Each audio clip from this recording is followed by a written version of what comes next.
Est-ce que tu peux parler à ton frère, parler à ta soeur? Est-ce que tu peux aller vers un frère, vers une sœur et déclarer des paroles dans sa vie, des paroles de fortification? Et oui, Jésus t'aime.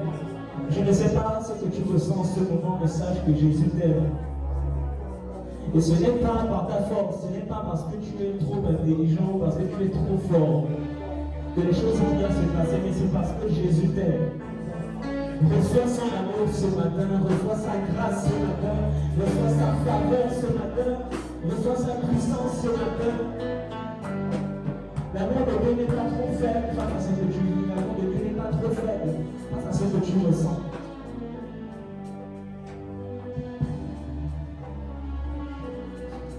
Amen. J'aimerais en ce même élan bénir la vie de nos parents spirituels qui sont ici présents. Est-ce qu'on peut donner l'applaudissement? On peut donner l'applaudissement pour la belle Corinne Passy, les enfants.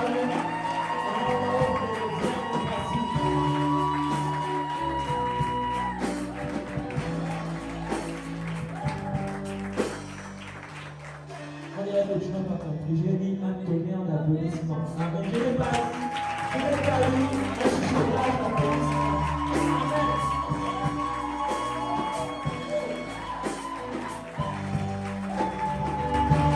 Est-ce que tu peux me acclamer pour toi-même? Une force, pour la force que le Saint-Esprit t'a donnée pour arriver aujourd'hui en ce jour. Est-ce que tu peux acclamer pour la force que le Saint-Esprit a mis en toi pour arriver ce matin? Est-ce que tu peux acclamer pour le roi des rois, le Seigneur, la Sainte, Jésus-Christ, le Saint-Esprit, l'agneau de Dieu.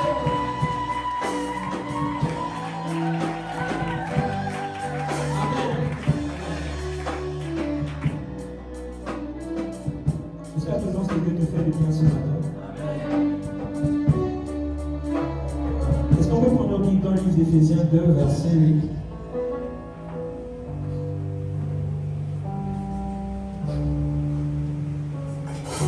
Je lis la parole de Dieu dans le livre d'Éphésiens 2 à partir du verset 8.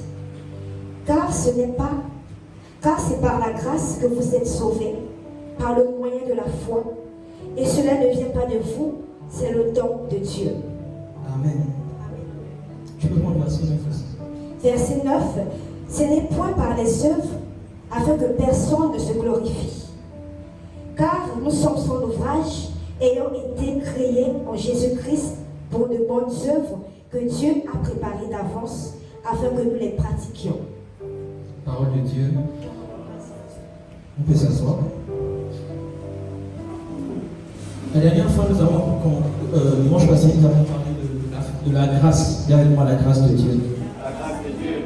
Nous avons compris que la grâce de Dieu est une faveur imméritée. La grâce de Dieu, c'est ce que Dieu a fait sans notre permission. C'est ce que Dieu nous a accordé sans que nous ne l'ayons permis. Amen. La grâce de Dieu, c'est la vie éternelle que Dieu nous a octroyée, non pas par nos œuvres. Non pas parce qu'on le voulait, mais parce que lui le voulait. La grâce de Dieu, c'est le don gratuit de Dieu, la justice de Dieu, le miel. Amen. Qui est victime de la grâce ce matin? Est-ce que tu peux acclamer pour toi-même? Amen. Lorsque tu as la grâce, tu ne peux plus être condamné, tu ne peux plus. L'enfer, c'est plus pour toi. Amen. Lorsque tu as la grâce, tu ne t'inquiètes plus de comment tu vas mourir, de si tu meurs demain et puis tu es peut-être bourré, tu vas au ciel ou en enfer. Non, c'est plus les questions que tu te poses. Amen. Lorsque tu as la grâce de Dieu, tu commences maintenant à travailler pour le royaume. Lorsque tu as la grâce de Dieu, tes pensées doivent être, tu dois être préoccupé par l'avancement des choses de Dieu. Amen.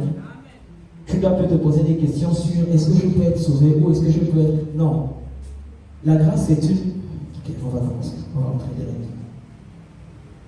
Je vais répondre Éphésiens 2, verset 8. En effet, c'est par la grâce que vous êtes sauvés par le moyen de la foi et cela ne vient pas de vous.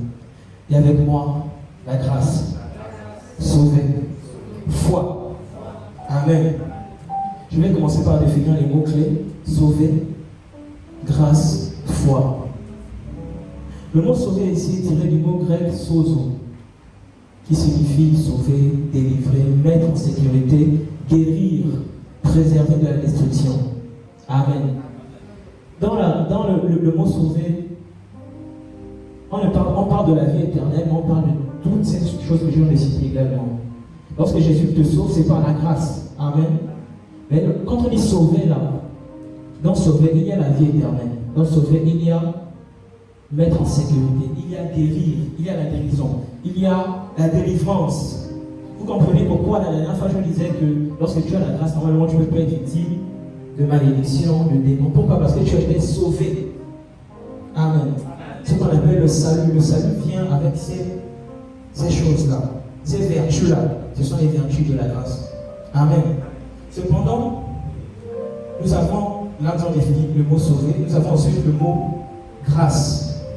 La grâce, c'est une faveur imméritée, quelque chose que tu as obtenu, pas parce que tu étais parfait, pas parce que tu te sanctifiais, pas parce que tu étais trop fort, comme on le voit la plupart du temps dans nos églises. Aujourd'hui, on juge le plus grand chrétien en fonction des œuvres qu'il pose. Aujourd'hui, on dit que le vrai chrétien, c'est celui qui se sanctifie, c'est celui qui fait tel. Non. Le fait d'être chrétien, là, c'est une grâce. Amen. C'est une grâce.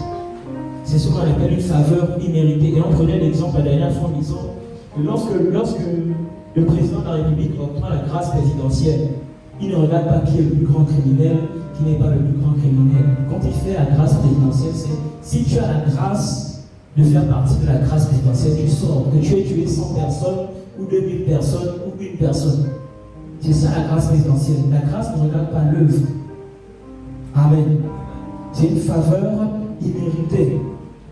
Le dernier mot, c'était quoi? Ok, vous suivez. La foi. La foi, simplement, selon Hébreux 11, verset 1, c'est une ferme assurance des choses que l'on espère, une démonstration de celles que l'on ne voit pas. Amen. Donc, nous avons dit sauver, regroupe le salut, la délivrance, mettre en sécurité, guérir, préserver de la destruction la vie éternelle et tout ce que vous voulez qu'il y a de bon. Amen. Ça, c'est dans le mot sauver. Mais maintenant, la Bible dit, en effet, c'est par la grâce que vous êtes sauvés. Qu'est-ce que ça veut dire? Ça veut dire que c'est pas. C'est le fait d'avoir d'être guéri, d'être délivré, tout ce que j'ai cité, c'est une faveur imméritée. On est toujours ensemble. Amen. Toutes ces choses, c'est une faveur imméritée. Amen. Jusque là, on est ensemble. On a défini deux mots. Le troisième mot, c'était la foi. Maintenant, il dit au moyen de la foi. Vous êtes sauvés par la grâce. Donc, vous avez reçu toutes ces choses. C'est une faveur imméritée que vous avez reçue. Et maintenant, au moyen de la foi. Or, la foi est une ferme assurance des choses que l'on espère, une démonstration de celles que l'on ne voit pas. Ça veut dire en d'autres termes que ce qui active la grâce, tout ce qu'il y a dans la grâce là, c'est la foi. Amen. Amen. La foi est l'activateur des faveurs imméritées. Les faveurs du biblique sont déjà bénies de toutes les bénédictions spirituelles dans les lieux célestes. Lorsque la grâce vient, tu as déjà toutes les bénédictions de toute ta vie sont déjà dans ton esprit. Amen. Mais maintenant, la foi est le moyen par lequel tu puises ces bénédictions. Donc je disais que la foi est l'activateur de ce salut-là. Permettez-moi de le dire. Amen. Qu'est-ce que ça veut dire? Ça veut dire qu'un homme en Christ, quand on parle de prospérité, ce n'est pas seulement la richesse, l'argent. La prospérité, englobe la richesse, bien sûr, englobe la santé, englobe tout ce que. Prospérer dans la vie, c'est être épanoui. Ça veut dire qu'un homme épanoui en Christ, dans la vie, c'est un homme qui. Est-ce qu'on peut m'aider? N'a pas d'impact. Un homme qui a été fait par la grâce. Je vais dire par un chrétien, pas un homme. Il est possible de réussir sans Dieu. Amen. Mais avec Dieu, on réussit par la grâce. Amen. C'est-à-dire que lorsque tu te dis chrétien, là d'abord il faut avoir entendu la grâce. Et lorsque tu as reçu la grâce, là, il y a une manière de prospérer dans la vie avec Christ, différemment de dans le monde. C'est pour ça qu'on dit que vous êtes dans le monde, mais vous n'appartenez pas au monde. C'est-à-dire le système de réussite ou de prospérité, que ce soit financière, que ce soit la santé, ne dépend pas des systèmes du monde. Tout ça est regroupé dans la grâce. Or, je disais que la foi est ce qui active les vertus du salut. La foi est ce qui active les vertus du salut dans la grâce. Est-ce qu'on comprend? Ok.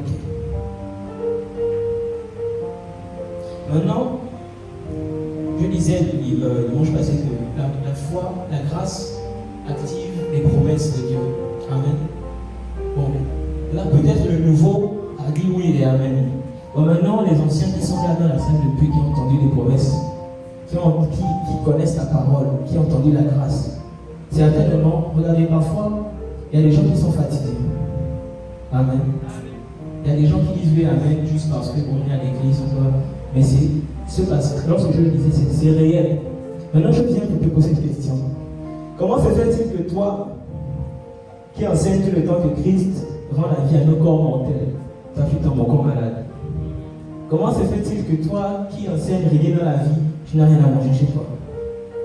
Comment se fait-il que la majorité des hommes, regardez, la majorité des hommes de Dieu qui opèrent dans la puissance ont des membres de leur famille malades?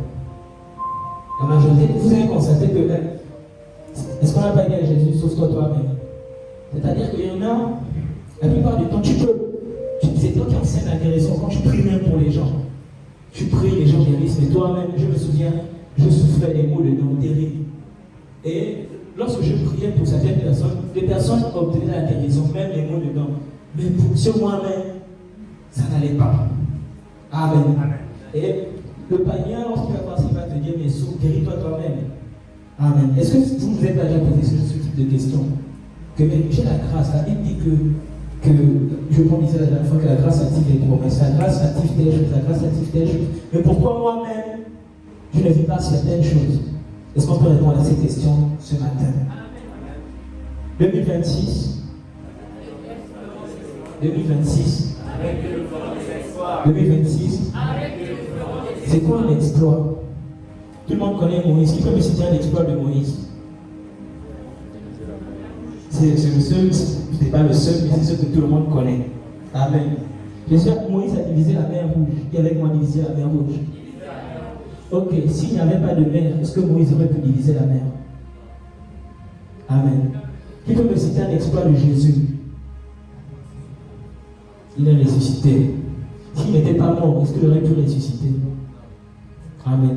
Qui peut citer un exploit de Joseph? Il est devenu premier ministre d'Égypte. S'il n'était pas en Égypte, est-ce qu'il serait devenu premier ministre? Est-ce que vous comprenez que pour faire l'exploit, il faut d'abord l'obstacle? Amen. Donc, lorsque Papa est venu ici, nous avons crié oui, amen. Il a prophétisé fort. Mais je crois que beaucoup d'entre nous avons constaté qu'après qu'il soit parti, là, c'est comme si les choses sont devenues pires, oui ou non? Amen. Est-ce que je crois que chacun de nous, si nous sommes connectés au même esprit, normalement c'est comme si les choses ont empiré. Amen.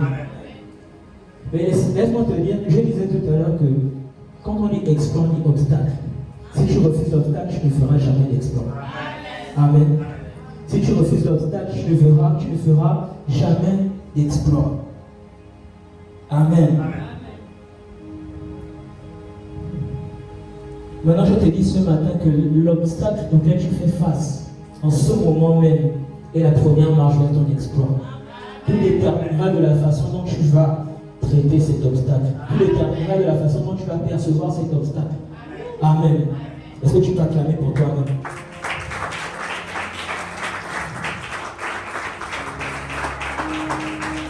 Nous avons parlé de la grâce la dernière fois. Nous avons parlé de la grâce la dernière fois. Nous sommes sauvés par la grâce au moyen de la foi.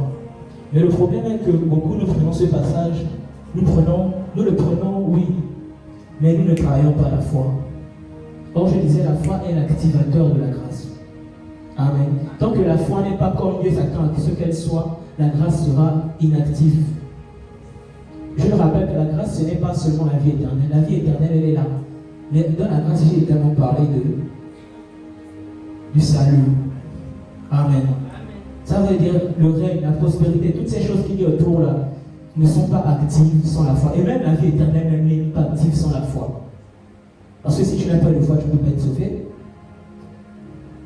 nul n'est agréable à Dieu. Sans la foi, nul n'est agréable à Dieu. Amen. Dis avec moi la foi.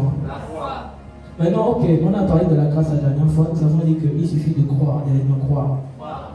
Beaucoup, je crois, ont cru. Que ce soit dimanche, que ce soit depuis que papa nous a enseigné la grâce dès le premier jour. Maintenant, j'aimerais présenter quelques aspects auxquels tu feras face après avoir cru. Amen. Amen. Le thème de mon message ce matin est la réalité de la foi. Amen. Amen. Amen. Lorsque beaucoup viennent à l'église, ils viennent pour quelque chose. Et c'est légitime, on ne peut pas en vouloir à quelqu'un de venir pour quelque chose. Mais on demeure à l'église plus pour ce pourquoi on est venu. Amen. Lorsque tu viens, c'est forcément pour chercher quelque chose. Peut-être Dieu t'a promis un truc, peut-être Dieu t'a promis une destinée, ou je ne sais quoi. C'est normal. La nature ne vous enseigne pas. Lorsqu'un homme vous courtisez une femme, lorsqu'une femme va avec un homme pour la première fois, c'est pas parce qu'elle l'aime. Amen. C'est parce que quelque chose va toucher lui. Amen.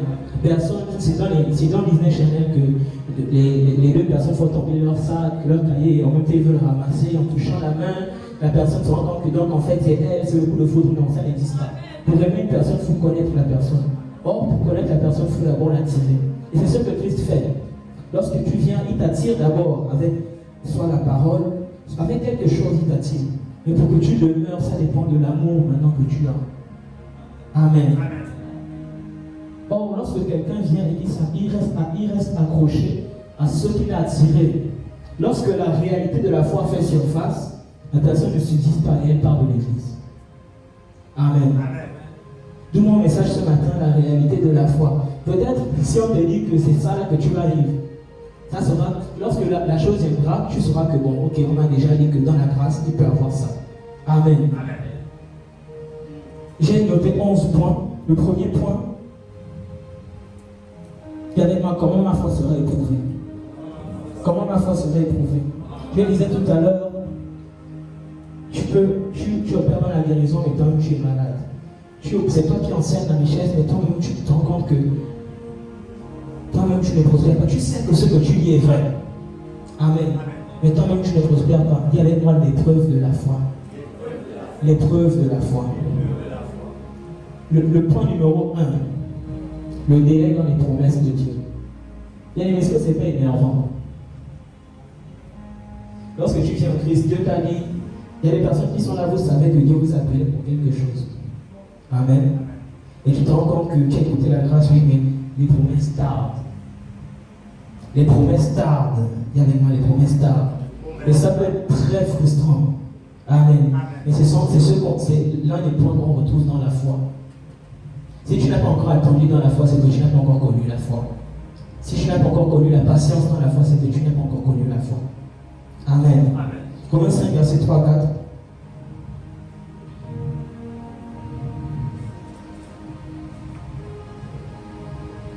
Je lis la parole de Dieu dans le livre de Romains 5 à partir du verset 3. Bien plus, nous nous glorifions même des afflictions, sachant que l'affliction produit la persévérance. La persévérance, la victoire dans l'épreuve. Et cette victoire, l'espérance. Amen. Et avec moi la victoire dans l'épreuve. La victoire dans l'épreuve vient après quoi?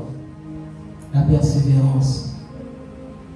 Il y a, je ne sais plus quel homme de Dieu qui disait que la persévérance c'est quoi? Tant que je n'ai pas vu, je continue de faire. C'est pas, regardez, parfois on peut le lire pourtant que je n'ai pas vu. Et tu as fait 1 mois, 2 mois, tu sens que moi je n'ai toujours pas vu, j'arrête. C'est tant que je n'ai pas vu, je continue de faire. Tant que ce que je fais, je sais que c'est dans la volonté de Dieu. Tant que je n'ai pas vu, je continue de faire parce que sa parole, il n'est pas un homme pour mentir, il n'est pas un fils d'homme pour se repentir. Sa parole s'accomplira forcément. Amen.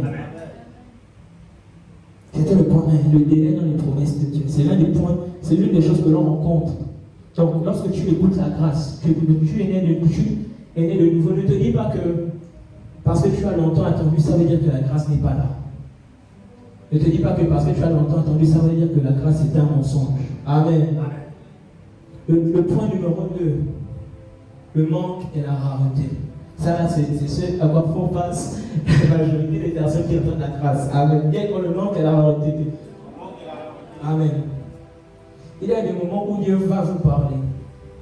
Vous saurez que vous êtes au centre de sa volonté, mais vous n'avez pas les moyens matériels, financiers ou bien la santé nécessaire pour soutenir ce qu'il vous a demandé de faire.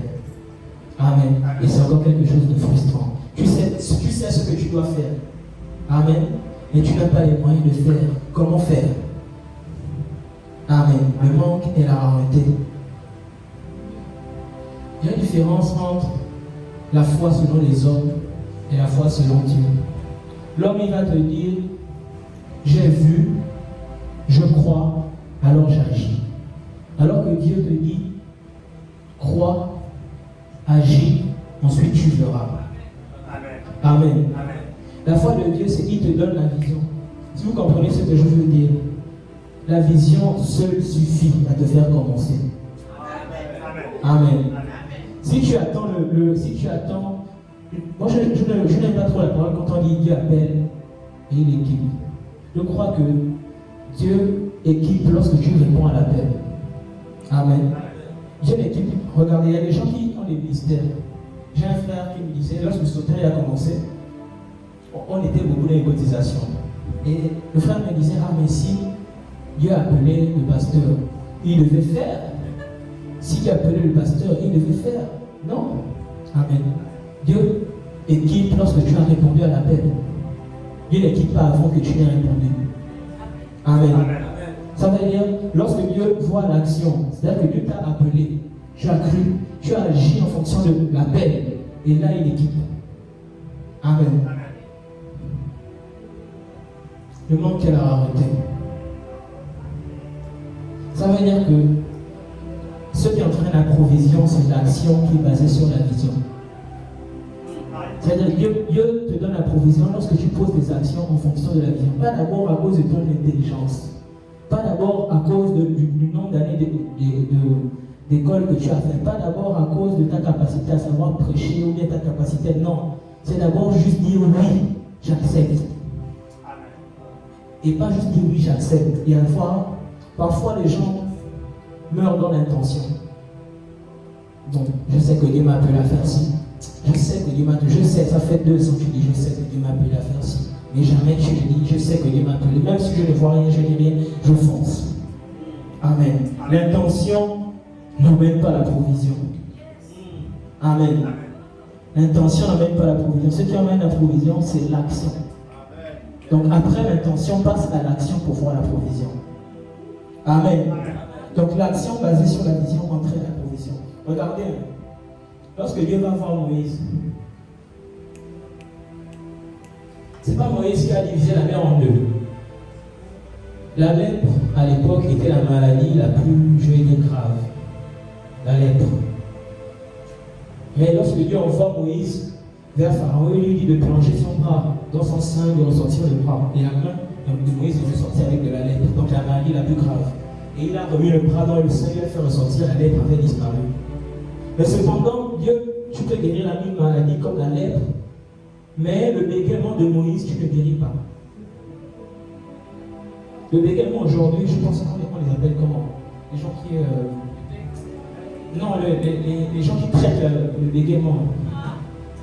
Non, il y a des spécialistes pour ça. On traite ça aujourd'hui. Ça veut dire que c'est quelque chose que même Dieu pouvait faire si les hommes le font. Mais pourquoi Moïse n'a pas retiré? Parce que lorsqu'il appelle Moïse ne regarde pas l'appel, il regarde d'abord à son handicap. Si il appelait Moïse, il dit d'aller parler à Pharaon, c'est qu'il sait qu'il va lui enlever le bégaiement. Mais Moïse, au lieu de dire oui, j'y vais, Moïse dit, mais Seigneur, moi je suis bègue. Je ne peux pas parler, je ne peux. C'est-à-dire qu'il se concentre sur ce qui ne va pas. Pendant que si Dieu te dit va, c'est qu'il va t'équiper. Si Dieu te dit va, c'est qu'il va te donner la parole nécessaire. Mais il dit je ne peux pas. Dieu a dit ok, il a suscité Aaron. Et donc Moïse est resté bête toute sa vie. Amen. Est-ce que vous comprenez? Ça veut dire que c'est quoi ton handicap? Parce que Moïse, son handicap, c'était le bégaiement. C'était quelqu'un qui t'a appelé à parler. Son handicap, c'était le bégaiement. Ça veut dire, si tu veux cibler ce à quoi Dieu t'appelle, cible ton handicap. Qu'est-ce que tu as du mal à faire en ce moment? Qu'est-ce que ton handicap t'empêche de faire? Si ton handicap c'est les finances t'empêchent de faire quoi? Si ton handicap c'est l'enfant malade t'empêche de faire quoi? Si ton handicap c'est toi-même la maladie, qu'est-ce que la maladie t'empêche de faire? Ne fais pas comme Moïse. À partir d'aujourd'hui, si ce que ton handicap t'empêche de faire, et commence à faire malgré le handicap, tu verras que parce que tu as répondu à l'appel, le handicap sera ôté. Amen. Moïse était limité parce qu'il était bègue. Il était limité parce qu'il n'a pas simplement dit oui, il a regardé d'abord à ceux qui n'allaient pas, au lieu de regarder à ce que Dieu a dit. Amen. La vision, c'est tout ce dont tu as besoin pour commencer. Amen.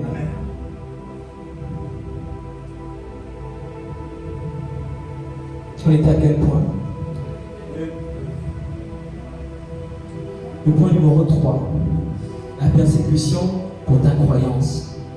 On est toujours dans ce que, regardez, ce sont des choses auxquelles, lorsque tu as la foi, tu feras face, forcément. Forcément. La persécution pour ta croyance. Tu seras persécuté parce que tu dis que tu es chrétien. Amen. Tu seras persécuté, c'est pas forcément, c'est pas comme avant, peut-être qu'on va te poursuivre, on va aller te pendre, non. Persécuté, peut-être il y a des portes qui te seront fermées parce que tu dis que tu es chrétien. C'est ça la réalité de la foi. Amen. Il y a des gens, lorsque tu vois dans les entreprises, ils sont les yeux ouverts, ils voient ta lumière. Et ils disent non, si c'est celui-là, non, il risque de nous gaspiller nos choses. Amen. Tu seras persécuté à cause de ta croyance. Mais maintenant, dans la persécution, est-ce que tu vas te compromettre?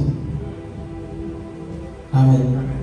Maintenant, parfois, les gens ne quittent pas l'église forcément à cause de la frustration. Amen. Parfois, quelqu'un peut quitter l'église parce qu'on lui dit dehors que si tu continues, si c'est ton église là, moi je ne peux pas te donner le travail. Si c'est ton église là, moi je ne peux pas t'ouvrir certaines portes. Si c'est ton église là, moi je ne peux pas. Et les gens sont obligés de se compromettre parce que ce qu'on a proposé dehors était trop grand. Donc en gros, on a racheté sa destinée pour combien? 150 000 par mois, bien 200 000 par mois. Ce que Dieu devait te donner par jour. Amen. La persécution à cause de ta croyance. 4e point, les défis de santé. Amen. Les défis de santé. La Bible dit que la parole nous a donné le pouvoir de devenir enfant de Dieu. Est-ce que Dieu peut tomber malade?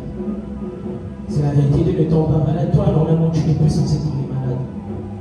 Ça veut dire que lorsque tu tombes malade, qu'est-ce que c'est? C'est un défi de santé. Je vais développer ça devant. 5. La perte d'un être cher. Je dis, ce sont des choses auxquelles, dans la foi, tu peux faire face. Amen. L'erreur que parfois nous faisons, c'est qu'on se dit que dans la grâce, tout est rose. Dans la grâce, tout n'est pas. Tout est rose quand tu as le bon état de pensée. Amen. Mais si tu marches comme n'importe qui, tout ne sera pas rose. Quelqu'un qui se plaint de ses problèmes, quelqu'un qui réalise le poids de ses problèmes, qui voit que ses problèmes sont trop compliqués, c'est quelqu'un en qui la chair a déjà pris plus l'ascendance sur l'esprit. C'est pour ça que la Bible nous appelle à marcher par l'esprit. Marcher par l'esprit, la grâce ne supprime pas les problèmes. La grâce te fait reconnaître, te fait penser au-dessus des problèmes. Amen. Amen. La perte d'un être cher. 6. Le point qui fait selon moi le plus mal, les instructions divines qui défient la logique et la raison humaine. Il y avait moi 6. 6. Les instructions divines. Les instructions divines qui défient la logique et la raison humaine. Il y a des moments où Dieu va te dire dans la grâce,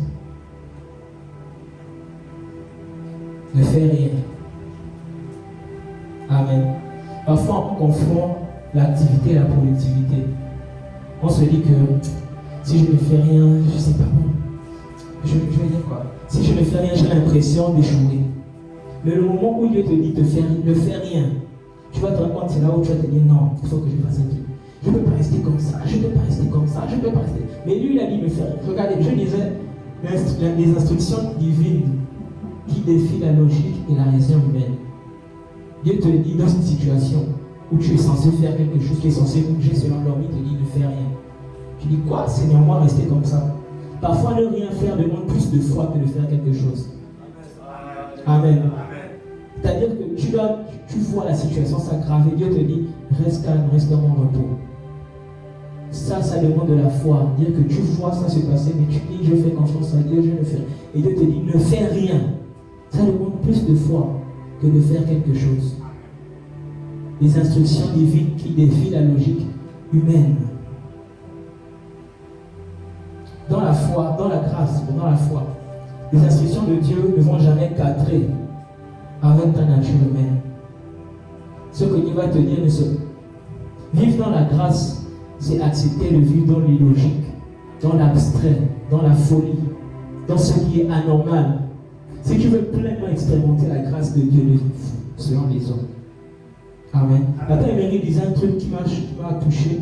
Il disait, je vais paraphraser, il disait que je crois cette année, nous allons expérimenter le surnaturel. Cette année, il faut qu'on sorte du domaine du naturel, un truc comme ça, mais ça m'a vraiment touché. Amen. La grâce, c'est vivre dans un autre monde. Aussi longtemps que tu te dis, bon, j'ai reçu la grâce, c'est juste, voilà, je viens à l'église, le bon chrétien du dimanche. C'est pas ça. La grâce, c'est la folie. Amen. Amen. Tant que tu n'as pas cet esprit, je ne vais pas dire l'esprit de folie, tant que tu n'as pas cet esprit de je ne suis pas de ce monde, tu seras beaucoup limité. Or, la grâce t'appelle à plus. Amen. Donc, la Bible dit, on va prendre Galates 5, verset 16 à 17.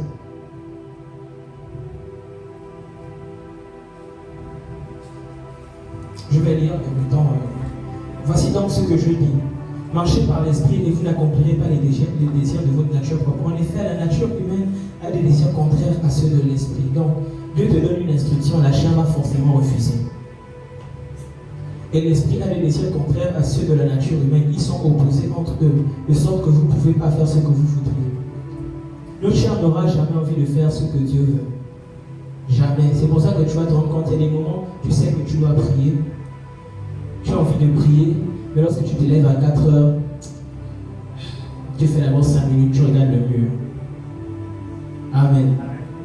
Vous comprenez pourquoi, lorsqu'on dit de vivre par l'esprit, ce n'est pas pour arrêter le péché. Le péché, c'est plus notre problème en ce moment. Amen. Lorsqu'on dit de vivre par l'esprit, c'est parce que Dieu veut nous utiliser. Or, si la chair est ascendante, l'esprit est descendant, ce que Dieu voudra faire sera limité parce que la chair voudra toujours refuser les instructions de Dieu. Toujours.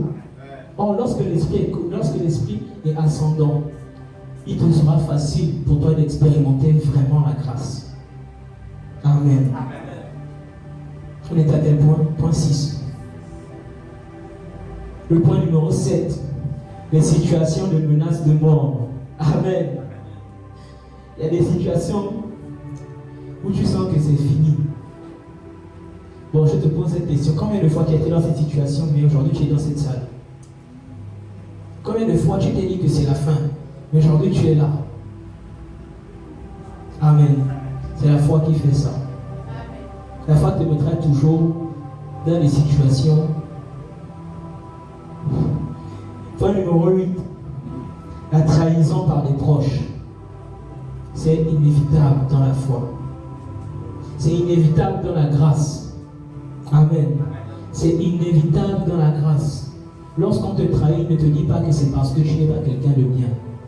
Ne te dis pas que c'est parce que tu as fait du mal.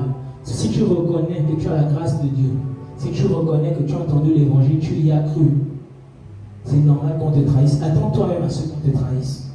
Amen. Ça ne veut pas dire que la personne qui te trahit est méchante ou mauvaise. Amen. Regardez, lorsque Jésus on l'a crucifié, mais il dit Père, pardonne-leur quand ils ne savent pas ce qu'ils font. Pourquoi? Parce qu'ils sont utilisés. Pas par le diable, mais par Dieu lui-même. Amen. Même, regardez, si tu ne traînes plus, supposons que tu ne traînes plus avec les païens, dans notre entourage, ce sont seulement les frères de l'église. Qui penses-tu que Dieu va utiliser pour te frustrer? Ce sont les frères de l'église. Amen. Est-ce que ton Saint-Esprit, là, lui aussi, n'a pas ça? Ça veut dire que le Saint-Esprit peut le contrôler aussi pour t'énerver.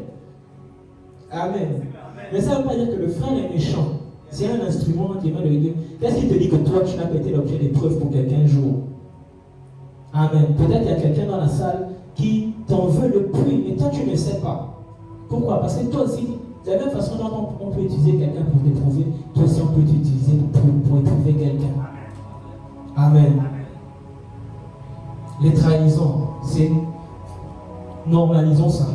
Excusez-moi, mais normalisons ça dans la grâce. Amen. Parce que la trahison, tu vas te rendre compte que lorsque tu surmontes la trahison, c'est comme si tu passais à une autre étape. C'est comme si ta paix était renouvelée. Amen. La trahison est nécessaire dans la grâce. Amen. Le point numéro 9, l'inconnu. La foi va t'emmener dans les zones inconnues. Regardez le peuple d'Israël. Quand le peuple d'Israël est sorti d'Égypte, personne ne savait que la mer rouge allait s'ouvrir. Ça n'a même jamais existé. Mais ils sont quand même partis. Amen.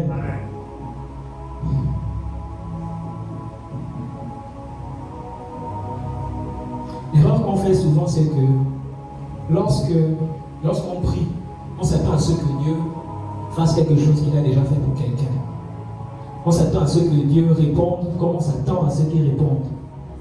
Or, la foi crée ce qui n'existe pas. Amen. La femme à la perte de sang, il n'y avait jamais eu personne dans la Bible qui disait qu'il faut toucher Jésus pour recevoir. Lorsque Moïse lui-même ne savait pas que la mer allait se diviser en deux. Mais ils sont venus là comment? Par la foi. Amen. Ça veut dire que la foi te mènera dans des zones inconnues. Dans des endroits où, en fait, c'est la foi qui va tracer le chemin. Et la réponse de Dieu ne sera pas toujours. Moïse a divisé la mer en deux. Mais avec Josué, je pense que certaines personnes qui étaient avec Moïse étaient également avec Josué. Donc certainement face au Jourdain, ils se disaient que bon, Dieu va nous diviser le Jourdain. Amen. Mais Dieu leur dit entrez dans le Jourdain. Avec Moïse, ils étaient au sec. Moïse a levé le bâton, la mer s'est divisée. Ils n'ont pas eu à se mouiller. Il y a des moments où Dieu va te dire fonce dans le problème. C'est lorsque tu seras à l'intérieur, je vais diviser. Amen. Mais si tu te dis que Dieu va faire comme Moïse, il va t'éviter le problème, tu vas passer à côté. Il y a des moments où Dieu veut que tu fonces dans le problème, tête baissée. Et c'est à l'intérieur qu'il va intervenir. Amen. Et avec moi l'inconnu. L'inconnu. Le point numéro 10. La sensation d'être pris au piège. Amen. Il y a des moments où tu vis des situations et tu te dis, ah, je ne peux plus régner la foi. Je vais faire comment? Est-ce que ce n'est pas déjà arrivé? Tu n'as pas le choix. Est-ce que tu peux encore dire, je ne veux plus de Dieu? Tu es là, tu dis, non, on vit seulement. Amen. La sensation d'être pris au piège, regardez. Les Israélites arrivent face à la mer rouge. Derrière eux, il y a les Égyptiens. Devant eux, il y a la mer. On est foutus. Amen. Et la foi te mènera à coup sûr dans ce genre de situation-là. Amen. Dans une situation où, si tu recules, les Égyptiens te tuent. Si tu restes là, les Égyptiens te tuent. Tu n'as nul autre choix que de croire. La mer là va se diviser, on monte, on descend. Amen. Et la foi mène dans ce genre de situation. Mais regardez, vous avez remarqué que la Bible dit que le peuple d'Israël était conduit par la nuée. Le jour et la colonne de feu la nuit. Qui conduisait la nuée? C'est Dieu qui dirigeait la nuée. Donc Dieu les emmène dans une impasse. Amen. Donc Dieu les mène dans un endroit qui sait que rien ne va se passer. Qui te conduit ce matin? Amen. Ce que tu vis là, qui conduit ta vie? Donc tu penses que là où tu es là, c'est une impasse. Amen. Tu te retournes, tu vas peut-être les Égyptiens derrière en ce moment. Le problème, c'est parce que tu regardes derrière. Regarde devant et ordonne à la mer de se diviser. Amen. Si tu es là. Amen. Si tu es là, c'est parce qu'il sait. Peut-être toi, tu ne sais pas depuis, mais lui sait qu'il va diviser la mer. Il avait dit que c'est la nuée qui donc Dieu les emmène, il sait que rien ne va se passer. Et la foi te mènera toujours dans cette situation de sensation d'être pris au piège. Mais c'est là, c'est dans cette situation impossible là même que la foi réelle se manifeste. Amen. Tellement l'impossible. Est-ce que vous savez que le diable ne crée pas de situation impossible? Le diable ne peut pas créer une situation impossible. Lui, tout ce qui est impossible, est-ce qu'on peut m'aider par là? Rien n'est impossible à Dieu. Le diable ne peut pas créer une situation. Lorsque le diable crée une situation, tu peux t'en sortir par la prière. Amen. Même étant l'intelligence, il est trop. Rien. Amen. Il ne peut pas créer de situation impossible. C'est impossible. Amen. Si on dit que rien n'est impossible à Dieu, c'est parce que c'est lui-même qui crée l'impossible. Amen. Il n'y a que lui qui a le pouvoir de créer l'impossible et d'ôter l'impossible. Donc lorsque tu es dans une situation impossible, sache en montant les sons que c'est Dieu. Amen. Donc si c'est Dieu qui t'a mis là, forcément. Donc je disais, le diable, il te suffit de prier pour sortir de la situation. Dieu, il te suffit de manifester la foi. Il faut faire la différence entre les situations que tu vis. Si ça vient du diable, la prière suffit. Amen. Mais si ça vient de Dieu, lorsque tu sais que tu fais ce qu'il veut, lorsque tu sais que tu es dans sa volonté, tu as respecté ses instructions à la lettre, que l'impossible arrive quand même, tu n'as pas à t'inquiéter. Amen. L'impossible sera ôté forcément. Amen. Est-ce que tu peux acclamer pour toi?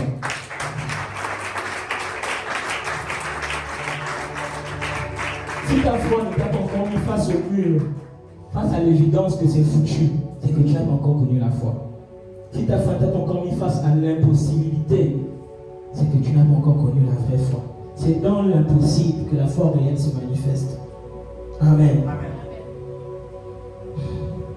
Le dernier point, le point numéro 11.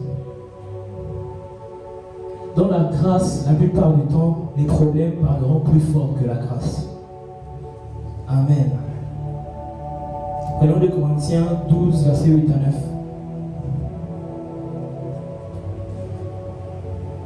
Je lis la parole de Dieu dans le livre de 2 Corinthiens 12, à partir du verset 8 jusqu'à 9. 3 fois, j'ai prié le Seigneur de l'éloigner de moi. Et il m'a dit, ma grâce te suffit, car ma puissance s'accomplit dans la faiblesse.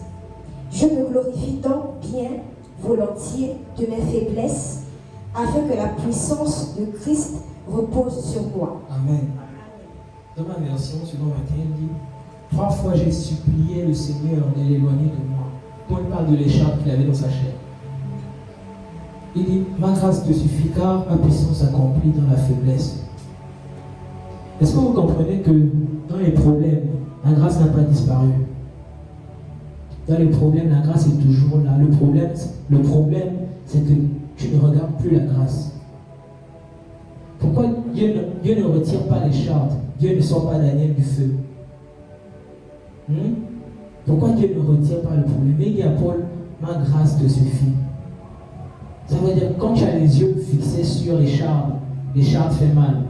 Quand tu as les yeux fixés sur la grâce, tu oublies l'écharpe. Il ne retire pas pour que l'écharpe t'oblige à chaque fois à avoir les yeux fixés sur la grâce. Il dit ma grâce te suffit. En d'autres termes, tu as la grâce, tu as tout. Tu as la grâce, je ne peux plus rien faire. Tu as déjà la grâce. Le problème, c'est que tes yeux sont fixés sur l'écharpe et non sur la grâce. L'écharpe se nourrit du regard que tu lui donnes. L'écharpe se nourrit des pensées que tu lui accordes. Et plus tu nourris l'écharpe, plus l'écharpe grossit et la grâce se fait petite. La grâce est toujours présente. Même dans le pire des cas, la grâce est présente. Mais maintenant, c'est ta foi qui doit te pousser à regarder vers la grâce et non vers l'écharpe. Amen. Donc le problème, c'est qu'il faut changer d'angle de vision. Dans quelle direction tu regardes? Je te pose la question ce matin. Dans quelle direction tu regardes? Amen. Cette semaine, dans quelle direction tu as le plus regardé? Au problème ou bien à la réalité de la grâce? À la réalité des problèmes ou bien à la vérité de la grâce? Amen. La foi ne veut pas dire faire comme si les problèmes n'existent pas. Amen. La foi, c'est de savoir que les problèmes existent et de réaliser que la grâce est plus grande que les problèmes. Amen. C'est pas ignorer les problèmes. Regardez, tu vas te rendre compte que lorsque tu commences, regardez comment Jésus a méprisé. Moi j'appelle ça le mépris. Comment Jésus a méprisé la mer. Lorsque les vagues étaient en train de troubler les disciples. Regardez comment il a méprisé la mer. Regardez comment David a méprisé. Ça c'est le mépris. Tu viens devant Goliath avec le caillou et la fronde. Regardez à quel point. C'est-à-dire que c'est pour mépriser vos problèmes. Méprisons nos problèmes. Parce que l'importance qu'on leur accorde leur donne de la puissance. L'importance qu'on accorde à nos situations leur donne de la puissance et nous font oublier la grâce. Vous comprenez pourquoi je disais que nous sommes sauvés par la grâce au moyen de la foi sur les œuvres. Le diable ne combat pas la grâce, il ne peut même pas toucher la grâce. Mais il sait qu'il peut combattre la foi pour t'empêcher d'accéder à la grâce. Amen. Il va envoyer des situations bizarres pour toi parce qu'il sait que tant que tu prêtes attention à ce que moi je fais, tu ne vas jamais regarder à ce que Jésus a fait. La grâce. T'es avec moi, la grâce. Je vous en parle de ces 11 points. Et la plupart du temps, tu te dis, ah, même toutes les prières que je fais, comment je peux encore vivre ça? Parfois, c'est même pas toi, parfois on te dit ça à la maison. C'est pas toi qui vas à l'église, comment tu peux encore vivre ça? Est-ce que tu te rends compte que la Bible prévoit ça? Le problème, c'est qu'on n'a pas les yeux dans la parole. On a les yeux fixés sur ce qu'on vit. Amen. Le remède dans l'épreuve, ce qui n'échoue pas, ce qui est sûr. Premièrement, l'état du cœur. La Bible dit, garde ton cœur plus que toute autre chose, car c'est de lui que proviennent les sources de la vie. Est-ce que tu comprends que les problèmes viennent troubler le cœur pour que tu n'aies pas de bonnes sources dans la vie? Amen. L'état de tes pensées va déterminer les sources de vie que tu auras. Amen. Donc lorsque les problèmes viennent, c'est quoi? Troubler les pensées, troubler le cœur, afin que la source qui découle ne soit que négative. Et ça fait comme un cercle vicieux. Plus tu en penses, plus ça produit. Plus tu en penses, plus ça produit. Et ça tourne comme ça, ça tourne comme ça. Tu penses, tu nourris. On voit encore les pensées. Tu penses, tu nourris, et ça grandit, et ça grandit, et ça grandit. Est-ce que tu n'as pas remarqué que quand tu décides d'être en paix, les problèmes peuvent ne pas avoir disparu, ils sont toujours là, mais tu ne les remarques même pas. Est-ce que tu n'as pas constaté ça? Que le même problème, peut-être tu le traites depuis des années. Amen. Mais cependant, il fait plus de bruit lorsque tu laisses peut-être dans ton intimité. Il fait plus de bruit lorsque ta chair est élevée contrairement à ton esprit. Amen. L'état de cœur, un des remèdes. Le deuxième remède, la foi et la persévérance. La Bible dit imiter ceux qui, par la foi et la persévérance, ont hérité des promesses. La foi et la persévérance. On disait persévérer, c'est continuer de faire, même quand je ne l'ai pas encore vu, jusqu'à ce que ça marche. Amen. Amen. Le troisième point, le service. Amen. Amen. N'arrête pas de faire ce que tu sais qui est bien, parce que tu vois le mal autour de toi. Et ne te dis pas que le mal t'arrive parce que tu as mal fait ce que tu étais censé faire. Amen. Regardez, Job, la Bible dit que Job était intègre. Il craignait Dieu. Mais regardez ce qui lui est arrivé. Amen. S'il y a quelqu'un qui a raison de penser comme ça, c'est-à-dire que, donc malgré tout ce que j'ai fait là, Dieu me traite comme ça. Ça veut dire que Dieu te traite là comme ça à cause de ce que tu fais ou que tu ne fais pas. Parce que si Job n'avait pas tenu dans ces moments-là, je pense qu'on n'aurait pas parlé de lui aujourd'hui. Est-ce qu'on comprend? Donc, quelle que soit la gravité, n'arrête pas de faire ce que tu fais déjà de bien. N'arrête pas de servir. Et si malgré le service, ça arrive quand même, ne te dis pas que c'est parce que tu as mal servi. Ne te dis pas que c'est peut-être parce que tu as échoué ou bien parce que peut-être tu as fait un truc. Non. Je disais la dernière fois que Dieu n'a rien à gagner dans ta culpabilité. Amen. Si tu sais que ce que tu fais est bien, ton service en ce moment, les yeux de Dieu est bien, continue. Si tu as ces trois points-là, l'état de cœur, les pensées saines, la foi, la persévérance et le service, bien aimé, tu seras un vainqueur. Amen. Il y a des problèmes qui viennent pour nous faire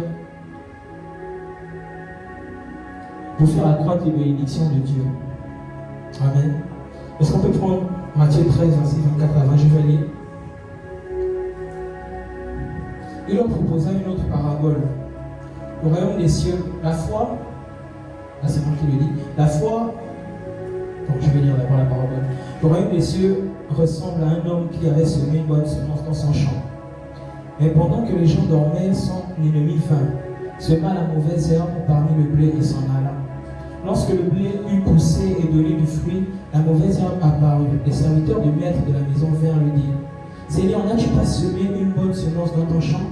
Comment se fait-il qu'il y ait de la mauvaise herbe? Il leur répondit, c'est un ennemi qui a fait cela. C'est un ennemi qui a fait cela. Les serviteurs lui dirent, veux-tu que nous allions l'arracher? Non. Est-ce que vous voyez que l'ivraie n'est pas venu parce qu'ils ont fait quelque chose de mal? L'ivraie n'est pas venu parce qu'ils ont mal fait quelque chose. Et ils ont planté le blé. Ils ont fait ce qui était bon. Amen. Ils n'ont rien fait de mal, mais derrière eux, l'ennemi est venu planter le blé. Donc, la suite il dit, c'est un ennemi qui a fait cela. Les serviteurs lui disent, veux-tu que nous allions l'arracher? Ça c'est lorsque tu sais que tu fais ce qui est bien et que le mal arrive, tu te dis, non, il faut que je puisse changer cela. Il faut que je puisse faire, de toi-même. C'est-à-dire que tu sais que tu fais ce qui est bon. Et peut-être parce que le mal arrive, tu te dis non, je dois régler ce problème, je dois faire ci, je dois faire. Lorsque tu sais que tu fais ce qui est bon, ne cherche pas à regarder le mal. Même si le mal arrive, regardez ce que Dieu dit. Non, dit-il, de peur qu'en arrachant la mauvaise herbe, vous ne déraciniez en même temps le blé. Ça veut dire qu'il y a des grâces que la foi c'est comme ce champ-là. Le blé c'est des grâces, des faveurs que Dieu a plantées en toi. Amen. Tu cultives, tu fais déjà ce qui est bon. Mais la nuit, l'ennemi vient semer l'ivraie. Les soucis, les persécutions. Et quand tu te dis, ah, il faut que je fasse. Mais Dieu te dit, non, laisse-les grandir. Vous comprenez quand je dis que la grâce est même là dans les problèmes. Dieu dit, laisse-les grandir ensemble. Ce n'est pas à toi de gérer ça. Continue de faire ce qui est bon. Continue de faire ce qui est bon. L'ivraie là, les soucis que tu vis, tout ce qui entoure là, c'est moi qui viens mon. Est-ce qu'il ne dit pas que ces choses, ce sont les païens qui s'en occupent? Continue de faire ce qui est bon. Le reste, c'est lui, les moissonneurs qui vont venir enlever. Amen. La grâce est disponible toujours dans les problèmes. Tu sais reconnaître ce qui est mal. Tu sais aussi reconnaître ce qui est bien. Donc, concentre-toi sur ce qui est bien. Amen. Dieu va se charger de ce qui est mal. Amen. Dis avec moi, je me concentre sur le blé. Je me concentre sur le blé. Amen. Mais la fin de toutes ces choses, quand tu sais que tu fais ce que Dieu veut, c'est le témoignage. Dis avec moi, je vais témoigner. Je veux témoigner. Dans la grâce, le surnaturel devient le naturel. Dans la grâce, la logique, l'illogique devient ton naturel. Amen. C'est impossible pour toi, mais ce n'est pas possible pour Dieu. Amen. Donc la foi, c'est un voyage. La foi ne sera pas stagnée. La foi, c'est un voyage que tu décides d'entreprendre. Dans ce voyage-là, la foi va t'ouvrir des portes, comme la foi va aussi te fermer des portes. Amen. Et quand c'est la foi qui te ferme des portes, c'est qu'il a prévu des portes encore plus grandes. C'est qu'elle a prévu des portes encore plus grandes. Amen. Est-ce que tu peux acclamer?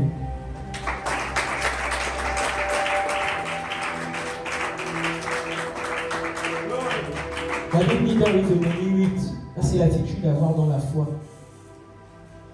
Ils ont ajouté, allez manger un bon repas et boire des liqueurs douces en envoyant des parts à ceux qui n'ont rien préparé.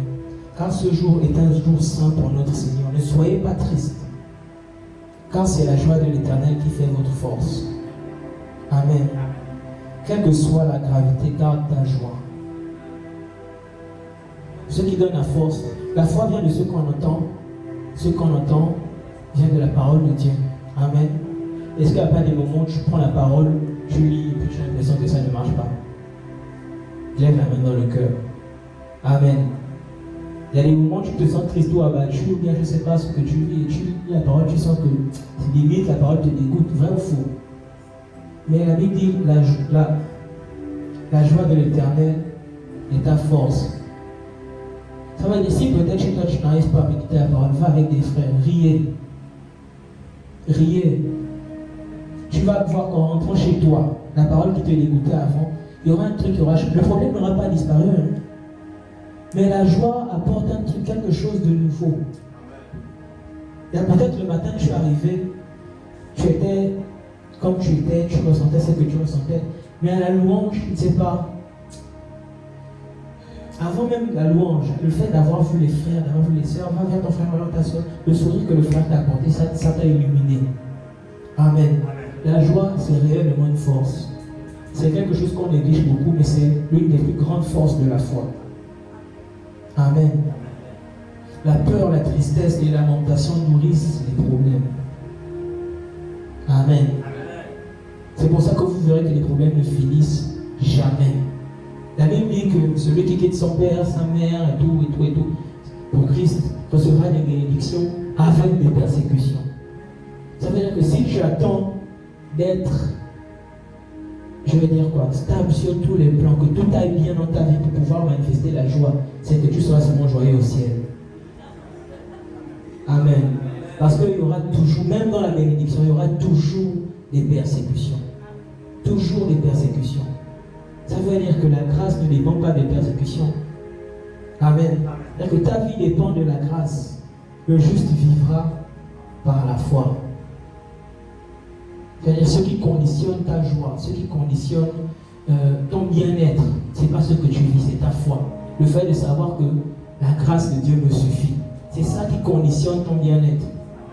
Amen. Et tu verras que lorsque tu vas commencer à marcher comme ça, les circonstances autour ne te diront plus rien.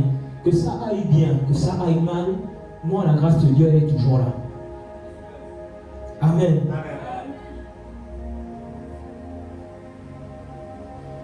Dans ce genre de situation, ne faisons pas de Dieu notre dernière option. Amen. N'allons pas nous confier aux personnes qui n'ont pas le même esprit que nous, qui n'ont pas la même foi que nous. Parce que les conseils qu'ils vous donneront ne seront pas les conseils de la foi. Amen. Que Dieu soit ta première option. Ça peut sembler peut-être fou.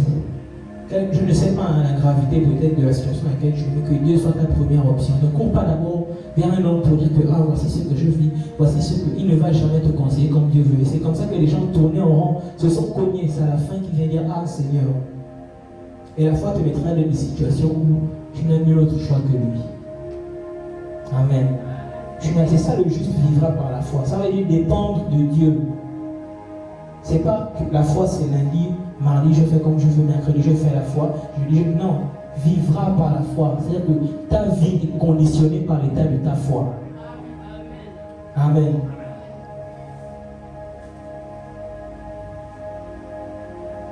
Merci le temps. Est-ce qu'on peut se lever?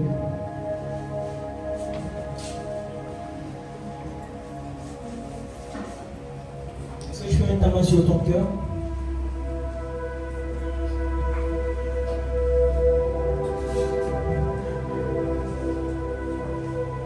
Fermez tes yeux.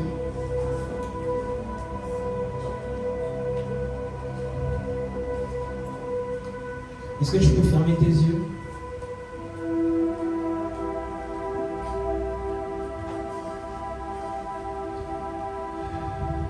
La Bible dit que dans l'Ancien Testament, Dieu se manifestait auprès de ses prophètes en fonction de la mission qu'il voulait faire avec eux. Il donnait le nom qui correspondait avec la mission. Amen. Et dans la Nouvelle Alliance,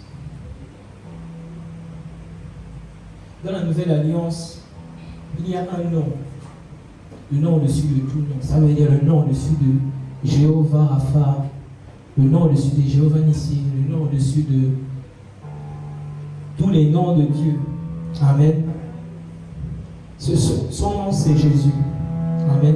Ce nom-là regroupe toutes les vertus de Dieu. Dans l'Ancienne Alliance, ça pouvait être compliqué. Bon, il faut d'abord que j'invoque tel nom de Dieu. Mais dans la Nouvelle Alliance, on a dit là reçu le nom au-dessus de tous les noms.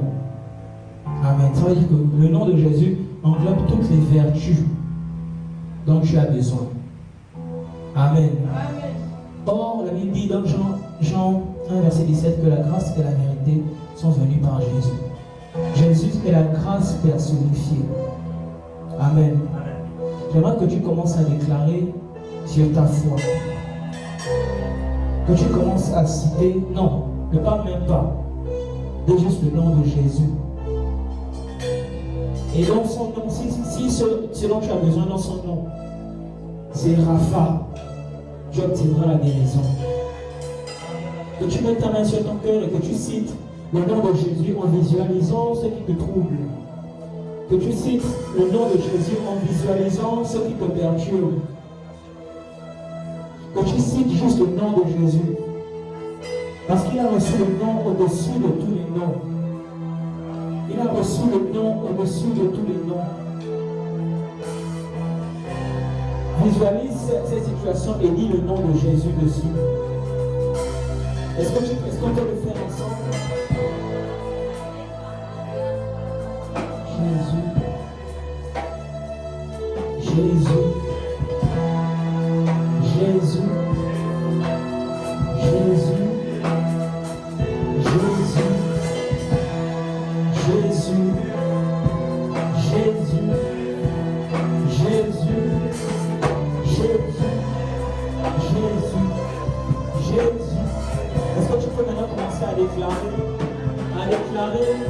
Déclarer que son nom est élevé au-dessus de ce à quoi tu fais face.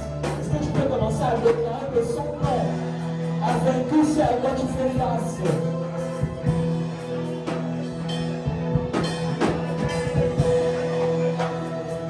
Est-ce que tu peux commencer à déclarer? Il ne craignait rien car j'ai vaincu le monde. Ne craignez rien car j'ai vaincu le monde. Ne craignez rien car j'ai vaincu la terre. Ne craignez rien car j'ai vaincu le doute. Ne craignez rien car j'ai vaincu la maladie. Ne craignez rien car j'ai vaincu la pauvreté. Ne craignez rien car j'ai vaincu le monde. Est-ce que cette parole tu peux te la prier ce matin? Je ne crains rien car j'ai vaincu. Car Christ a vaincu le monde. Je ne crains rien car Christ a vaincu le monde. Je ne crains rien car Christ a vaincu mes problèmes. Je ne crains rien car Christ a travers sa grâce a vaincu mes soucis. Je ne crains rien car Christ à travers sa grâce a vaincu les peurs. Je ne crains rien car Christ à travers sa grâce a vaincu mon manque de confiance en moi. Je ne crains rien car Christ à travers sa grâce a vaincu ma situation financière. Je ne crains rien car Christ à travers sa grâce a vaincu tout ce qui me perturbe.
C'est au nom de Jésus que nous avons prié. Est-ce que par toi, Amen, tu peux céder cette parole?